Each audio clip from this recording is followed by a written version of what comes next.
बिस्मिल्लाहिर्रहमानिर्रहीम, अस्सलाम वालेकुम। Welcome back to ETEA MDCAT in my pocket. आज मैं एक MCQ है जो कि मैंने national MDCAT and NUMS की पेपर से उठाया और ये स्पेशली आपके लिए सबसे इम्पोर्टेंट है MCQ है बिकॉज अभी जो सिलेबस है उसके मुताबिक आपने नम्स के पेपर्स को फॉलो करना है। So therefore you have to read this book and you have to do practice from this book. So इस बुक की प्रैक्टिस करना बहुत ज़रूरी है। इसलिए 2020 के नम्स का जो पेपर है ये इधर से मैंने उठाया और ये मैं एक्सप्लेन करना चाहूँगा आपके साथ। वो ये है कि which statement is true about the electron affinity. अब इलेक्ट्रॉन एफिनिटी के लिए कौन सी बात सही है? सो ये शुड नो कि इलेक्ट्रॉन एफिनिटी ऐसी होती है जैसे एक एटम है फॉर एग्जांपल, और उस एटम में एक इन्फिनिटी से इलेक्ट्रॉन आता है और वो इलेक्ट्रॉन आके इधर उसके आउटर मोस्ट शेल में ऐड हो जाता है।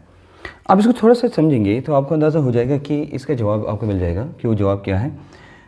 What is infinity? इन्फिनिटी ये होती है ना, जैसे ज़मीन है तो ज़मीन के इर्द गिर्द वो इलाका जहाँ से ग्रेविटी फील कर सकते हैं आप, और उससे आप बाहर निकलते हैं तो उसको कहते हैं infinity. Like this is the infinity.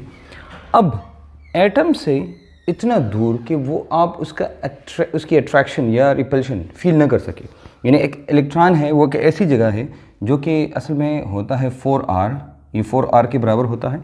अब इतना दूर है कि वो इसकी अट्रैक्शन या रिपल्शन फील ना कर सकी तो उसके लिए वो इन्फिनिटी है। उधर से जब आप इलेक्ट्रॉन लाएंगे तो इलेक्ट्रॉन ऐड होता है, इलेक्ट्रॉन उसके आउटरमोस्ट शेल में ऐड होता है।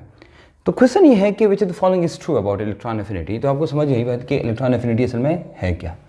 The value of electron affinity is always positive. ये एक वैल्यू है कि भाई पॉजिटिव है। अगर वैल्यू पॉजिटिव है तो उसका क्या मतलब है?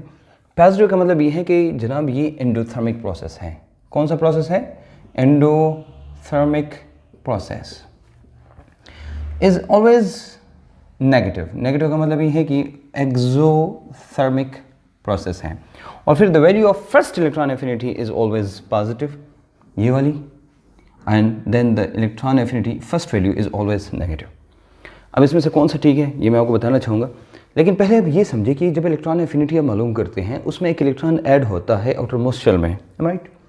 आपको नहीं लगता कि बॉन्ड फॉर्मेशन जब होती है तो इन द सेम वे कि जब एक बॉन्ड बनता है दूसरे के साथ तो ये उसका इलेक्ट्रॉन इसके इलेक्ट्रॉन के साथ आके इंटरेक्ट करता है और शेयर होता है, तब बॉन्ड बनता है।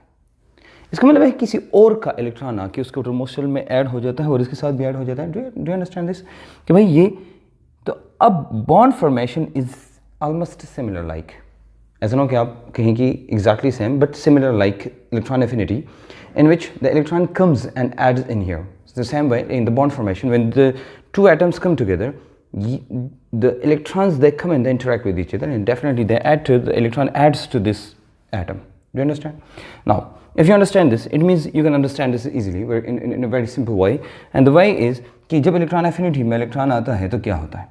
What is bond formation? What do you think? It's endothermic or exothermic? Endothermic, right?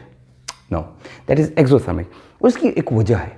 Exothermic इसलिए है, this is exothermic because you should understand this is exothermic because बाहर से जब बॉन्ड फॉर्मेशन होती है तो एटम की एनर्जी कम होती है as compare to individual atom.